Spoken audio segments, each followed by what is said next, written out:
John Almada here with GRI Paranormal. This is my modification to K2 unit. One of our K2s, the original one that had the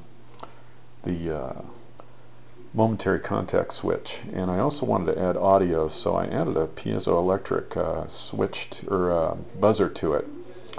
And this took a little doing. It turned out that the switch, one of the lessons learned was that the switch I drilled a little too far back, and the circuit board that needs to go in further for these lights to actually pop out was being held back, so I had to use a Dremel to widen the hole. So I got a little gap there, but that I could live with that. I'll put a little more, maybe a bigger washer on that at a later date, kind of cover that up. But bottom line is it does work. If you flip it on, you get that. Now the buzzer I got from Jamco Electronics turned out to be a little louder than I would have liked, so I found out that masking tape over the hole would do the job, but I thought it'd be kind of ugly. And then I had this old headphone pad, so it turned out kind of slick. I had just scrapped stuff from the bench that I had, added these little things, and let's give it a try up near the refrigerator here.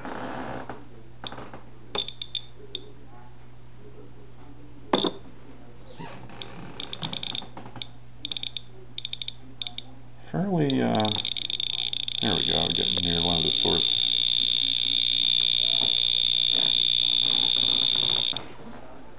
So that field is higher up out here.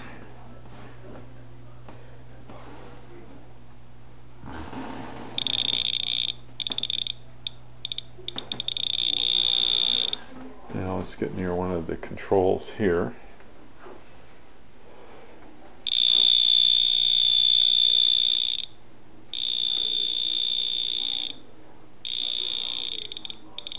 So it does have a fair amount of sensitivity, and the noise is just enough with the tape over that's holding this headphone pad on that you end up with a pretty workable solution. So I like how it turned out. There's a few things again I do differently. A little more careful measuring, but the first time you do it, you're going to probably make a mistake or two, and you just have to adapt, kind of like what I did. And then the plan, it came out a little differently than I thought it might, but look at that, it's picking up a pretty decent field coming off the refrigerator. So I wish you well in your modifications to this. I used the instructions from UFOGeek. He did a great job there. Just looked at it a few times, was able to memorize the pinouts, and made the changes I needed to, and voila.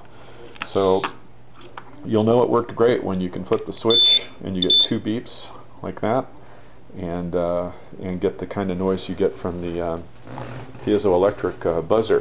What I would recommend is for your own, get the smallest you can get, the thinnest variety you can get, because this is fairly big and it would never have fit in. I tried to modify it, the second one I got, and ended up destroying it. So my feeling right now would be go ahead and use, if you do have a larger one, just mount it on the outside and cover the old switch up, the press in section like I just did, and you end up with kind of a weird looking device, but it does work well, and I kind of like the way it turned out.